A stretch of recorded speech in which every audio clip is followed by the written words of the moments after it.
Dice 1 Timoteo 5. No reprendas al anciano, sino exhórtale como a padre, a los más jóvenes como a hermanos, a las ancianas como a madres, a las jovencitas como a hermanas con toda pureza. Vamos a orar. Una vez más te damos gracias, oh Señor, por este precioso tiempo que pasamos como iglesia. Siempre es un gozo ver a los hermanos y escucharles cantar como te adoran también a ti. Alienta a cada uno de nosotros también. Gracias por los que vienen hoy por primera vez, aquellos que están retomando otra vez también. Y gracias por la Escritura, oh Señor, por inspirarla, preservarla para nosotros. Ahora la abrimos, la estudiamos, pensamos, meditamos, pero tenemos la certeza de que tu Espíritu Santo la aplique en cada corazón y transforme las vidas y, seamos más semejantes a Cristo. Eso es lo que deseamos, oh Señor, imitarle a Él. Por eso te pedimos que la utilices en esta hora. Como siempre, en el precioso nombre de Jesús. Amén. Bueno, recuerdo en mi época de estudiante que llegando el mes de noviembre y diciembre, la muchachada se juntaba y algo que se escuchaba en los pasillos era: ¿vos cuántas te llevas? Hablábamos de materia o de asignatura, ¿no? No, yo me llevo una, matemáticas, y yo me llevo dos. Si yo quedé libre, tengo que rendir todas. Y siempre estaba el gracioso que decía: yo me llevo hasta la merienda, ¿no? Como diciendo, ya, tengo que rendir todas. Yo no me llevo ninguna. Bueno, y así sucesivamente, ¿no? Después, llegado el momento, rendías y aprobabas, y uno que otro chico siempre iba quedando en el camino, ¿no? Pero era algo habitual, me acuerdo, en mis días del colegio. Una de las peores cosas que podías hacer es dejar la materia pendiente para el año próximo, ¿no? Porque, no sé, pensabas que ibas a estar más inspirado, le ibas a poder rendir, pero ni sabías lo que te esperaba el año que viene y acumulabas más materia y pero era una grave equivocación la que cometías, ¿no? Ahora, pensando en esto, pensando en la iglesia como un centro de estudiantes, ¿no? Creo que hay una asignatura pendiente para todos los que estamos aquí. Una que tenemos que rendir y aprobar. Es la asignatura llamada exhortación. Muy difícil, ¿sí? Pero muy necesaria en la iglesia. Se nos enseña en las Escrituras cómo llevarla adelante. ¿Qué cosas tener en cuenta a la hora de rendir esta asignatura, ¿no? Podemos apreciar los resultados maravillosos que se obtienen cuando se la aplica correctamente y los resultados catastróficos cuando se la ignora o se deja pendiente, ¿no? Pero todos necesitamos exhortar y ser exhortados. En el Antiguo Testamento tenemos varios ejemplos de personas exhortando a otro u otros, ¿eh? De manera personal o de manera colectiva también. En cierta oportunidad, el rey, que era el máximo referente del pueblo, se estaba conduciendo mal, en pecado. Y a lo mejor como era el rey, creyó que nadie le iba a decir nada, porque tenía toda la libertad o la potestad de hacerlo. Pero Dios no pudo tolerar su pecado y envió a su siervo para que lo reprendiera, lo exhortara y él procediera al arrepentimiento. El rey es David y el siervo del Señor es el profeta Natán. Por medio de una ilustración le mostró su pecado. Y gracias al Señor este rey entendió su mal proceder y se arrepintió. Es decir, la exhortación dio frutos maravillosos. Luego él termina escribiendo un salmo y nosotros conocemos la historia. Por otro lado, tenemos a otros profetas exhortando al pueblo a mejorar sus caminos y lamentablemente nadie quiso oír sus palabras. Jeremías 44, 4 y 5 dice, yo lo leo: y envié a vosotros todos mis siervos los profetas, desde temprano y sin cesar, para deciros, no hagáis esta cosa abominable que yo aborrezco. Pero no oyeron ni inclinaron su oído para convertirse de su maldad, para dejar de ofrecer incienso a dioses ajenos. El profeta procedió correctamente, fue a exhortar al pueblo, a reprenderlos, pero nadie quiso escucharlo. En muchos casos una minoría, 1, 2, nada más. Luego en el Nuevo Testamento, en un pasaje clave para la exhortación, la reprensión del pecado, como lo es Mateo 18, Jesús enseñó cómo debe ser el proceso. Vas a ir a la persona que pecó y estando cara a cara le vas a reprender por su conducta, por su pecado, y lo invitas al arrepentimiento. Bueno, si esta persona no quiere arrepentirse de su pecado, reaccione como reaccione, vas a ir a dos personas maduras, pienso que a líderes de la iglesia, 2 o 3 testigos, dice la Escritura, y estos dos van a buscar lo mismo, que la persona vea su pecado, se arrepienta y bueno, se ha restaurado la comunión. Supongamos que los vuelve a ignorar a estas dos personas. Como tercer paso, el Señor dijo que se lo tenés que contar a la iglesia. Y si esta persona tampoco quiere ir a la iglesia, como último paso, debe ser excomulgada de la congregación. Hay que considerarlo, tratarlo como un gentil y publicano, es decir, un pecador excluido del reino de Dios. Suena fuertísimo, pero eso es lo que hay que hacer, ¿sí? Exhortarlo, proceder con todos los pasos, bueno, allá la persona con el Señor. Hay un ejemplo práctico de esto en 2 pesos pesados en las Escrituras, Pablo y Pedro. Pedro se estaba conduciendo mal, en hipocresía. Y como era un tipo con mucha influencia, había otros hermanos que también lo estaban siguiendo, participando de su pecado. Pablo lo tomó a solas, cara a cara, lo reprendió por su conducta. Dijo, ¿por qué estás haciendo esto y lo otro? Eso es reprender, exhortar, ¿sí?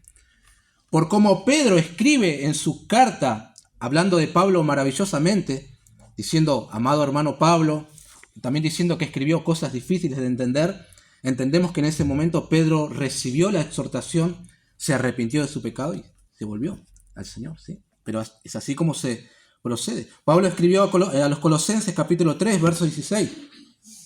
La palabra de Cristo mora en abundancia en vosotros, enseñándoos y exhortándoos unos a otros en toda sabiduría. El escritor de Hebreos no pudo decirlo de manera más clara, capítulo 3, verso 13.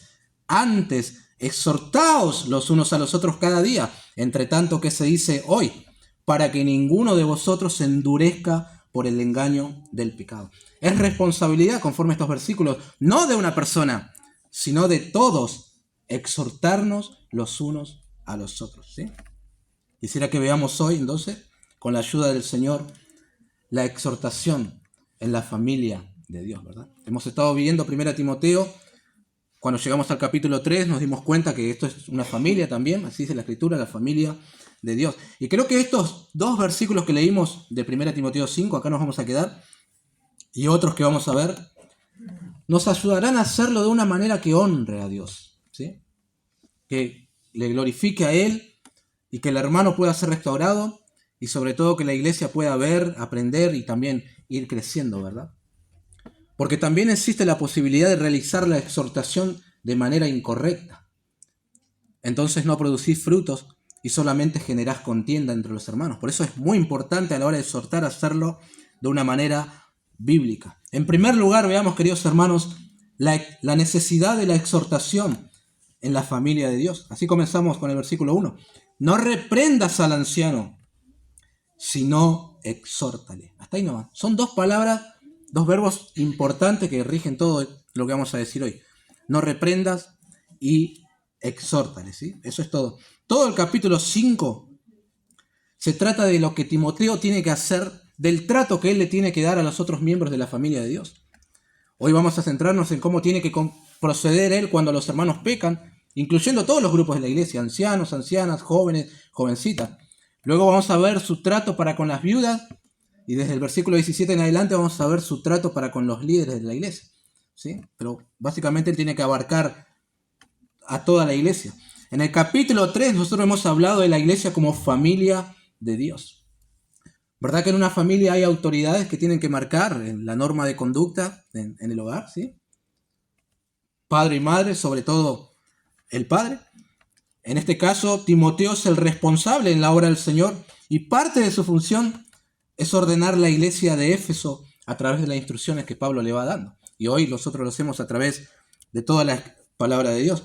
Pero la iglesia, como toda familia, ¿verdad? También tiene miembros que ofenden, miembros que pecan, que se descarrían, que tienen conductas inapropiadas y necesitan ser exhortados. Por eso este primer punto, la necesidad de la exhortación en la iglesia. Por ejemplo, en la familia de la iglesia de Corinto estaban fallando en esta área de manifestarse amor a través de la exhortación. Es más, estaban aplaudiendo el pecado. ¿Recuerdan aquel caso de 1 Corintios 5? un hombre tenía la mujer de su padre y los creyentes estaban de brazos cruzados. Pablo le dijo en el capítulo 5, versículo 2, vosotros estáis envanecidos. ¿No debierais más bien haberos lamentado para que fuese quitado en medio de vosotros el que cometió tal acción? Y luego, unos versículos más adelante le dice, no es buena vuestra jactancia. Sin embargo, Pablo procedió correctamente, como hay que proceder en esos casos, y ordenó que tal hermano fuera expulsado de la congregación. Bueno, luego nosotros vemos en la segunda epístola que aparentemente este hermano se arrepintió y ahí Pablo pidió otra vez que volviera a ser restaurado en la comunión. Pero esa es la manera de proceder. Él le dijo a los hermanos que tomaran cartas en el asunto, no que se quedaran de brazos cruzados, ¿no? Ahora, probablemente estés pensando, ¿qué significa específicamente exhortar? Bueno, tiene varios significados según el contexto en el que encuentres esta palabra. La palabra exhortar a veces se traduce como rogar. 3 veces he rogado al Señor que lo quite de mí. ¿Recuerdan? El aguijón en la carne de Pablo. ¿Sí? Y ahí está la palabra en rogado, es exhortar, pero bueno, se tradujo así. A veces se traduce como alentar. Alentaos los unos a los otros con estas palabras. Pablo a los tesalonicenses. Es la misma palabra que tenemos acá.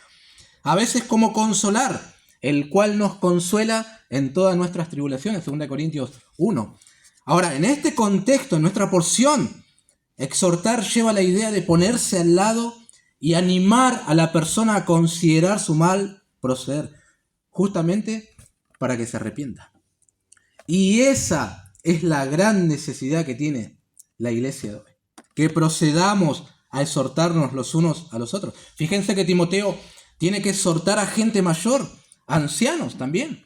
Él es un joven y se tiene que acercar a un anciano y hacerle un llamado de atención, pero usando las palabras correctas. También a las ancianas, también a los jóvenes y también a las jovencitas. A toda la iglesia él tiene que exhortar. Y es lo que Pablo también dijo a los Gálatas en el capítulo 6. Hermanos, si alguno fuere sorprendido en alguna falta, ¿qué hacemos?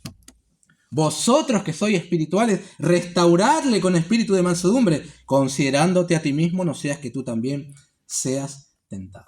Lo digo que es una materia pendiente en la iglesia porque se ha perdido esa sana costumbre de exhortarse los unos a los otros que la iglesia primitiva se hacía, o Pablo exhortaba a que se haga. Animarlo al hermano a considerar su camino para que se vuelva al Señor, para que enderece sus pasos. Y creo que por diferentes razones se ha perdido. Tengo anotado varias. Algunos creen que eso solo le corresponde hacer a los líderes. Que el líder lo exhorte. ¿Cómo voy a ir a exhortarlo yo si no soy nadie en la iglesia? Bueno. Otros no se sienten capaces de hacerlo. Otros tienen temor a que se lo tomen mal y el hermano lo mande a freír churros. Y entonces, bueno, no hago nada. Pero también creo, y me inclino más a esto, la cultura del yo nos ha invadido también a nosotros. Ese pensamiento de que nadie tiene que meterse en la vida de otros. Cada uno tiene que ocuparse de su propia vida. Pero en la Biblia ves todo lo contrario. Sí tenés que meterte en la vida de otros. Es tu obligación meterte en la vida del hermano. Si somos una familia, si somos el cuerpo de Cristo, miembros los unos de los otros, dice la Escritura. Gálatas capítulo 6, versículo 2. Sobrellevad los unos las cargas de los otros y cumplid así la ley de Cristo. Ahora, con esto no quiero decir que tenés que ser una especie de inspector de vidas buscando la falta en el hermano. ¡Ay, te agarré justo! No. Porque también está aquel hermano que siempre está buscando la falta en el otro para él sentirse más espiritual. Pero si el Señor te permite ver que un hermano no se está conduciendo bien, es tu responsabilidad exhortarle en amor. No dejes pasar la oportunidad de hacerle bien al hermano, porque no le estás haciendo un mal, sino un bien. Recuerdo hace varios años, yo tenía una responsabilidad en la reunión de jóvenes. Una actividad que tenía que hacer. Bueno, llegó el día de la reunión y mis hermanos quisieron hacerle el cumpleaños a mi mamá. Bueno, le escribí al líder de jóvenes, le digo, mirá, no voy a ir porque es el cumpleaños de mi mamá.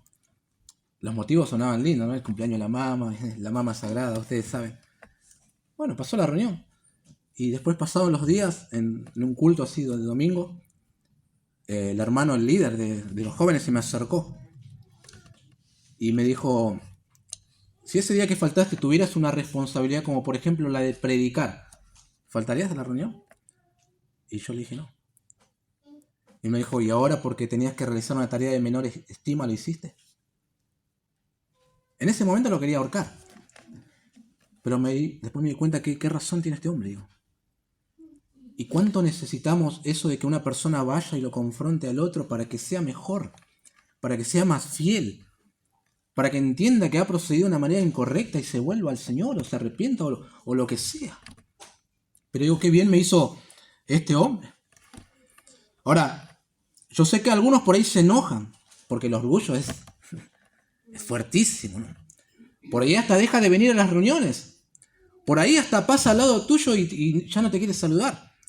Pero si vos procediste de una manera correcta, si tu intención era que este hermano vea su pecado, se vuelva al Señor, sea mejor hacerle bien a la iglesia.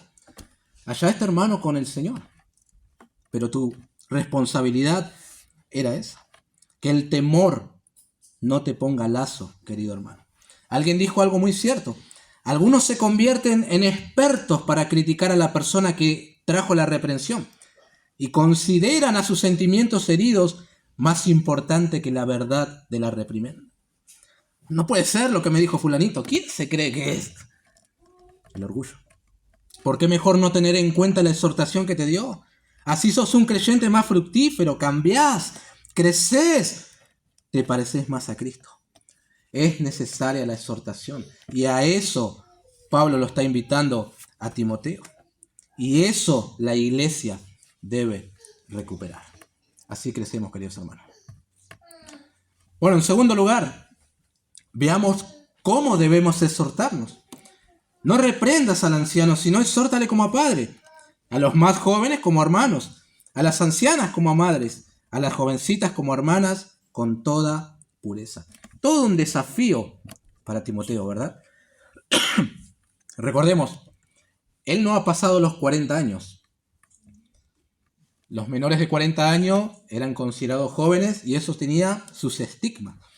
Y acá se tiene que dirigir a un anciano. Entendemos que está hablando de anciano no como un líder de la iglesia, ¿no? Sino como un anciano avanzado en edad. Luego en el capítulo, es la misma palabra griega, en el versículo 17 se menciona otra vez anciano, pero ahí sí está hablando de los líderes. El contexto va a determinar de qué tipo está hablando. Aquí se está refiriendo a un abuelo. Timoteo se acercará al anciano que pecó. Hay algo que tiene que evitar hacer y algo que sí tiene que hacer. Evitar reprenderlo. No reprendas al anciano. Muy interesante lo que le está diciendo a Timoteo. ¿Por qué? Porque uno de los roles, de las tareas fundamentales en la vida del pastor es reprender a la congregación. Usted dice, ¿estás loco? ¿No? Sí. Es parte fundamental del ministerio del pastor tomar a una persona y reprenderla por su conducta, su pecado o lo que sea. Pablo le dijo a otro pastor llamado Tito, después de una serie de indicaciones, Tito capítulo 2, versículo 15, esto habla y exhorta y reprende con toda autoridad. Nadie te menosprecie. En el capítulo 1, versículo 13, repréndelos duramente. ¿Y por qué al pastor Timoteo le dice, no reprendas al anciano? Bueno, aquí viene lo interesante. Esta palabra, el verbo reprendas aquí, solamente se encuentra en esta porción del Nuevo Testamento. No es la misma palabra que hemos leído aquí en Tito y que se encuentra en otras porciones. Por ejemplo, en el versículo 20 dice, a los que persisten en pecar, repréndelos delante de todos. Pero no es la misma palabra. Tiene un significado también distinto. La del versículo 1 que nosotros estamos utilizando lleva la idea de castigar duramente con palabras. De hecho, otras versiones de la Biblia dicen, no reprendas duramente. ¿Sí? ¿Cuál es la idea de Pablo aquí? ¿Qué le está pidiendo a Timoteo? Que no sea áspero con los abuelos. Que no le hable de una manera dura. Eso es lo que le está diciendo. Que no lo golpee con palabras. ¿Sí? Esta palabra que estamos utilizando aquí, en el capítulo 3, tiene la misma raíz. ¿Recuerdan que el obispo no debe ser pendenciero? Bueno, es la misma raíz. Eso es lo que está evitando Pablo, que quiere que, mejor dicho, Timoteo evite. Hay un proverbio que puede ejemplificar muy bien esto. Proverbios 12:18. Hay hombres cuyas palabras son como golpes de espada. Eso quiere evitar Pablo en Timoteo. Que él no sea un golpeador con las palabras cuando se va a dirigir a un anciano. para proceder con la exhortación, ¿sí? Timoteo, como conocedor del Antiguo Testamento, sabía que la ley exigía profundo respeto a los ancianos. Delante de las canas te levantarás y honrarás el rostro del anciano. Levítico 19:32. La gloria de los jóvenes es su fuerza y la hermosura de los ancianos es su vejez. Proverbios 20. Jeremías, en su libro de Lamentaciones, contando los horrores que padecieron en manos de los babilonios, él dice: no respetaron el rostro de los viejos. Lamentaciones 5:12, ¿sí? Es muy común hoy en día oír del trato áspero que reciben los abuelos de parte de sus hijos, o del duro trato que reciben verbalmente y en algunos casos físicamente también en los geriátricos. Le hablan mal, rudamente. Sin embargo, es algo que el pastor debe evitar y toda la congregación también. No reprendas al anciano, no le hables de manera áspera. Ahora, una aclaración. Esto no significa que hay que tolerar su pecado, ¿no? O hay que dejársela pasar todo porque ya está avanzado en edad y el anciano hace lo que quiere en la iglesia, ¿no? No es eso. Algo que también nos permite ver esta porción es lo intolerable que debe ser el pecado entre los miembros de la familia de Dios. Algunos podrían haber dicho: pero Timoteo, dejásela pasar a don Juan. Bueno, pecó, pero es un hermano mayor, mirá si le sube la presión, ¿cómo lo vas a tratar así? El pecado tiene que ser corregido, mis queridos hermanos. Lo cometa un muchacho de 20 o un hombre de 90 años. Tiene que ser corregido de todas maneras. Ahora, lo que hay que tener en cuenta aquí es la forma de proceder, la motivación con la que te acercás al hombre. La forma en que llevas la exhortación es muy importante. Contra una persona mayor no tiene que ser una reprensión, palabras duras, tiene que ser una exhortación. ¿Ven la diferencia? Exhórtale como a padre. Ponete al lado de él y hablale al corazón. Esa es la idea. Y ese es el mandamiento de Timoteo. Un comentarista dice: Timoteo se ha de abstener de insinuaciones cariñosas. Timoteo se ha de abstener de expresiones duras e hirientes con los ancianos. La reprensión al anciano ha de ser una insinuación cariñosa, un ruego tan discreto que lo deje consolado y animado a practicar el bien y corregirse de sus defectos. Exhórtale como padre. Lo otro que tenemos en cuenta aquí es que la exhortación tiene que ser como si el hermano mayor fuera tu propio padre, biológico, natural. Ese tiene que ser el sentimiento a la hora de llamarlo aparte para la corrección, con mucho respeto, siendo muy moderado, escogiendo sabiamente las palabras que vas a utilizar para decirle que se tiene que arrepentir. Tener consideración por sus años. Obviamente la idea acá es dirigirte a él con amor y ternura, como lo harías con un padre natural con quien estás ligado íntimamente, ¿no? Sabemos que aquella era una cultura que respetaba en gran manera al padre, ¿no? Por ahí acá en América se estima más a la madre que el padre, pero en aquella cultura los padres estaban como que en un pedestal. De hecho, aún la ley castigaba con muerte a aquellos que se levantaban contra sus padres. El que maldijere a su padre o a su madre, morirá. Éxodo 21:17. El Proverbio 30:17 dice: el ojo que escarnece a su padre y menosprecia la enseñanza de la madre, los cuervos de la cañada lo saquen y lo devoren los hijos del águila. Proverbio 20:20. Al que maldice a su padre o a su madre, se le apagará la lámpara en oscuridad tenebrosa. Wow. Era un respeto reverente el que tenían a los padres, ¿verdad? Y con ese mismo respeto nos acercamos a los ancianos para la exhortación. Ahora escuchen esto. Tampoco es necesario diluir la verdad porque es un hombre mayor, ¿no? Con esto de empezar a tener en cuenta las palabras que vas a utilizar y capaz que se las mandás cambiada y al final ni los terminás exhortando. Te cediste en respeto y no le dijiste nada, ¿no? Tampoco hay que llegar a ese extremo, ¿no? Hay que tener cuidado, sí, pero debemos proceder a la exhortación. Otra cosa es cierta también.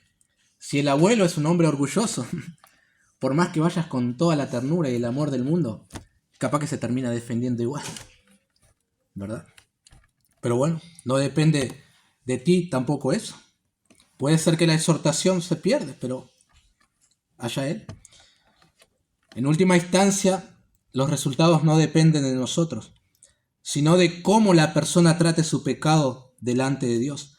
Pero de que tenemos que exhortarle, eso es seguro. No podemos escaparle a eso. Si no procedemos así, le estamos haciendo un daño a él y a la iglesia. Y lo más peligroso, estamos diciendo que el pecado no es tan malo, si podemos ver a un abuelo pecar y dejarlo así como está, ¿no? Lo mismo sucede cuando tenés que corregir a uno de tus hijos. Proverbios 13:24 dice: el que detiene el castigo, a su hijo aborrece. Si no lo corregís, no lo amás. Lo mismo aplica al anciano. Si no lo corregís, no lo amás. Tremendo, pero es así.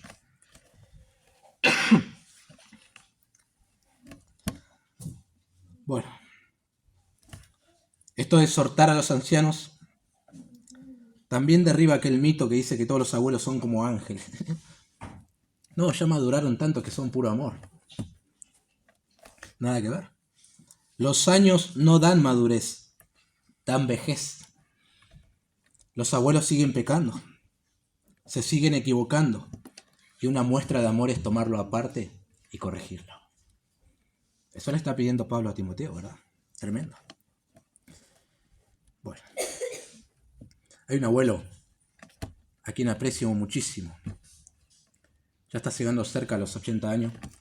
Todavía nos seguimos llamando. Cuando puedo lo voy a visitar. Hoy él ha venido también. En cierta oportunidad él me contó que se estaba dirigiendo a la reunión con su esposa en su vehículo. Y bueno, unos chicos aparecieron en otro auto y le dijeron algunas cosas, ¿sí? Y él se bajó del auto y los invitó a pelear. Me imagino al abuelo peleando con los chicos, ¿no? Una cosa. Pero sí. Y la esposa le decía: entrá. Y bueno, él entró al auto y se fue a la iglesia, fue a la reunión. Y él tenía la necesidad de confesármelo después, como si estaba arrepentido de lo que he hecho. Todos estamos en un proceso de santificación. Por lo tanto, todos necesitamos que nos exhorten. Hay personas mayores en la congregación que necesitan arrepentirse, pedir perdón a otros o perdonar a otros. Algunos se dedican a la crítica, al chisme o al pecado que fuere. La edad no te exime de pecado. Respetamos las canas, sí, pero con amor nos acercamos para exhortarlos también. Porque le estamos haciendo un bien. Claro que sí. Bueno, la exhortación ahora para los más jóvenes debe ser como si fueran tus hermanos, dice acá Pablo. Así dice el versículo 1, a los más jóvenes como hermanos. Y acá no debemos pensar como que Pablo comienza a bajar la vara, ¿no? Y como, bueno, es alguien más joven, te puedes acercar a él y zamarrearlo para todos lados con tus palabras. Claro que no. Obviamente no es lo mismo que tratar con un anciano, pero el respeto debe ser el mismo, como si fueran tus hermanos. Eso de no reprendas, no hables con dureza, aplica a los 4 grupos con los que Timoteo tiene que tratar: abuelo, abuela, joven y jovencita. A todos, a ninguno de ellos los tiene que reprender, pero a todos los tiene que exhortar, en este caso como si fueran sus hermanos. Si los ves de esa manera como tus hermanos, entonces no te vas a sentir superior. Sobre todo Timoteo, que era un pastor. ¿Tiene que ejercer autoridad? Claro que sí, pero no está por sobre encima de ellos. No está en una categoría más alta, en un escalón, no. Está en la misma condición. Otra cosa que se desprende acá es, a veces el que es amonestado o reprendido trata de minimizar la reprimenda por quien lo dice. En el caso de un anciano podría llegar a decir: pero vos tenés la mitad de mis años y me querés corregir a mí. Atrevido, andá. O en el caso de que tuvieran la misma edad o estuvieran a la par, ¿qué te sentís? ¿Superior que me haces ver esto? ¿No? Pueden responder de esa manera. Pero nadie es superior por hacerle ver a otro su pecado, su mal proceder. Debemos ser humildes y aceptar la corrección. El orgullo es infernal y te lleva a rechazar la exhortación. Pero debemos tener en cuenta una cosa, mis queridos hermanos, esto es importantísimo. Importa mucho el cómo lo decís, la motivación con la que nos acercamos a los hermanos. Acá Timoteo se acerca a alguien menor que él y puede llegar a pensar que tiene más autoridad o más libertad para usar de aspereza. Sin embargo, si se acerca con el pensamiento de que es su hermano, alguien por quien Cristo murió, entonces cambia el asunto. Así, ¿cómo voy a ser áspero con esta persona si él es mi hermano en la fe? Y procedes de una manera más amorosa. Y obviamente va a tener un mejor efecto también. El Señor dijo en Lucas 17, mirad por vosotros mismos. Si tu hermano pecare contra ti, repréndele. Y si se arrepintiere, perdónale. Eso es todo. Pero notan que alguien tiene que tomar la iniciativa de acercarse al hermano, tomarlo aparte y reprenderle. Si no se hiciera eso, le estás haciendo un daño. Bueno, el tercer grupo, a las ancianas como a madre. Si exhortar a un anciano es un asunto delicado, exhortar a una anciana lo es mucho más. No solamente porque es alguien del sexo opuesto, sino que por cuanto es mujer, es más frágil en sus emociones. Obviamente es así. Entonces, mucho más delicado tenés que ser a la hora de proceder con la exhortación. Ahora, a esto quiero añadir algo. La enfermedad, la soledad, la dependencia, la falta de autonomía propia de la vejez, son cosas que afectan fuertemente a los ancianos. Por lo tanto, se vuelven un poco irritables, quejosos. ¿Sí? El escritor de Eclesiastés, Salomón, él habló de los días malos, ¿recuerdan? Antes de que lleguen los días malos, y estaba haciendo una referencia a la vejez, a los últimos años de vida de una persona, cuando vienen todos los achaques. Entonces hay que tener mucha más paciencia que con un joven. Sin embargo, eso no debe ser un impedimento para el ministro y para toda la iglesia a proceder con la exhortación. Las ancianas también necesitan una amorosa corrección. Muchas mujeres en la vejez son dadas a la crítica, al descontento, a victimizarse y a tener conductas dignas de una exhortación. El asunto es que a veces no queremos hacerlo porque, bueno, ya es una señora grande y si yo la exhorto por ahí le sube la presión o por ahí se me enojan los hijos también, entonces, bueno, mejor no hago nada. Ahora, esta y otras barreras pueden ser superadas si aquel que va a exhortar a las ancianas se dirige a ellas como si fuera su propia madre. El amor, queridos hermanos, y el respeto pueden lograr que la anciana reflexione y se arrepienta de su pecado. Porque justamente esto es un caso de que la anciana ha pecado, ¿sí? O se está conduciendo mal, y Timoteo va y la anima a que se arrepienta. Creo que también es importante en este caso que las mujeres estén equipadas para aconsejar a otras. Y no solamente el pastor. Y en este caso ayudaría muchísimo que una mujer se acerque a una mujer mayor y también la anime a que se arrepienta. Hay un ejemplo breve, pero muy precioso, de cómo el apóstol Pablo se dirige a una mujer que probablemente ya era anciana. En Romanos 16, ustedes conocen, está saludando a mucha gente, y en el versículo 13 dice, saludad a Rufo, escogido en el Señor, y a su madre y mía. Obviamente no era su madre biológica, pero él la llegó a apreciar tanto como si lo fuera. Si nos acercamos así a las ancianas, no para reprenderlas, sino para exhortarlas, puede haber un fruto maravilloso en esto, ¿no? Claro que sí. Bueno, nos queda un último grupo. A las jovencitas como hermanas, con toda pureza.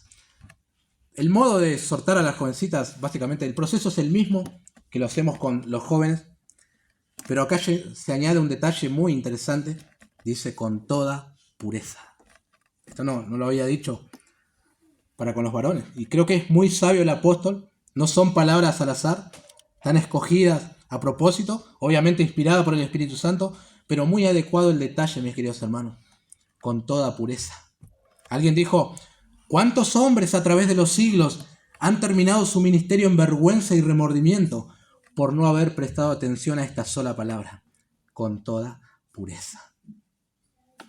Lo primero que nos indica el texto es que aún las mujeres jóvenes se encuentran bajo el cuidado pastoral. Estos grupos básicamente abarcan toda la iglesia, pero el ministro o cualquier varón que va a aconsejar o exhortar a una joven debe tener en cuenta esta instrucción.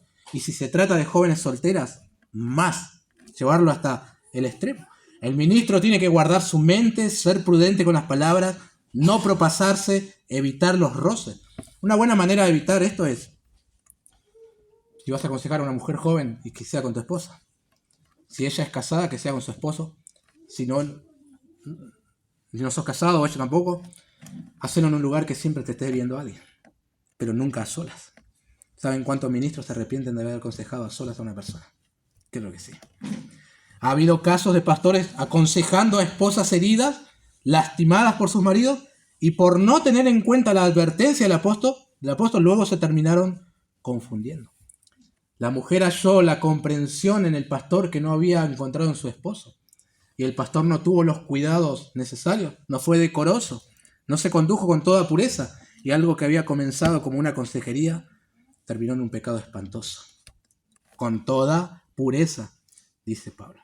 Si se tienen en cuenta los cuidados y se considera a las jóvenes como hermanas, entonces es posible la exhortación que se lleva a cabo, ¿no? Pero básicamente la exhortación es para toda la iglesia. Toda.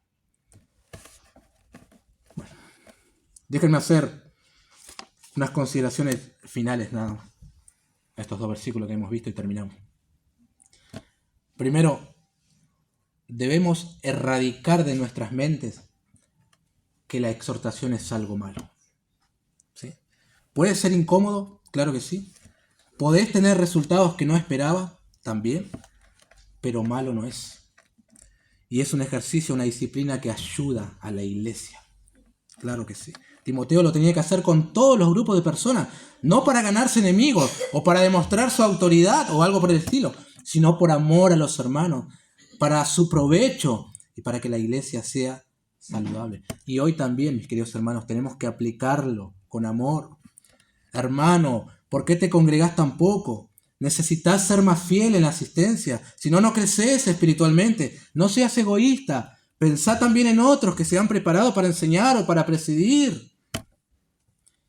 Hermana, ¿está bien que adoptes esa actitud de indiferencia hacia los hermanos? ¿Agrada a Dios eso de hacer acepción de personas? Joven, no ames al mundo ni las cosas del mundo. Huí de las pasiones juveniles, huí de la fornicación. Jovencita, ¿es necesario que te vistas de manera tan sensual? Creo que no corresponde a una joven que dice amar a Dios. Abuela, la escucho bastante criticando a los demás. En amor la animo a que considere su proceder. Y así sucesivamente. Es un ejercicio sano para la iglesia. Después, el que recibió la exhortación, una vez que se enfríe, a lo mejor da frutos preciosos. Pero necesitaba que alguien lo tomara aparte y se lo dijera y se lo mostrara. Si no, no lo iba a saber. Por ahí está pecando de ignorante también, pero es pecado igual. Y hace daño igual a la iglesia. Pero necesita que alguien se acerque. La exhortación bien aplicada es un bien enorme para la iglesia de Cristo. ¿Sí? Segundo, importa mucho el corazón del que va a realizar la exhortación. Siempre que vemos que alguien está pecando, inmediatamente nos salta el justiciero de adentro, ¿no? El legalista que tenemos ahí que está esperando un momento para salir. El juez que tenemos todos adentro. Pero esta porción nos enseña algo más que la manera correcta de proceder. Nos enseña a tener la motivación correcta. No es simplemente saber el mecanismo correcto, sino tener el corazón correcto. Toda exhortación tiene que salir de un corazón que ama al Señor y que ama a los hermanos. Así dará frutos maravillosos.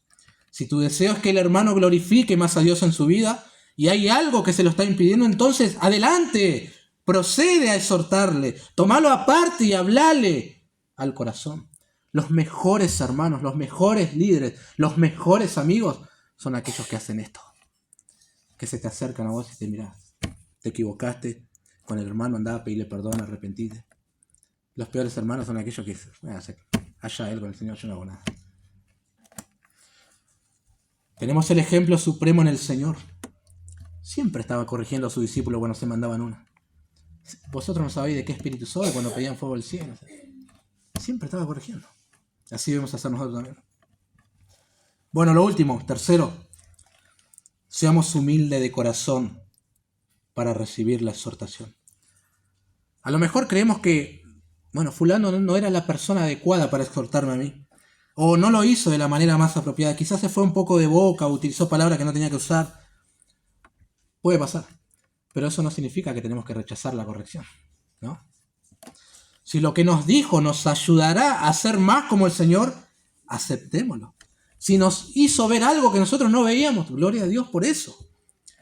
Pero encerrarnos en nuestro orgullo no nos conducirá a ningún lugar más que a la amargura y al resentimiento.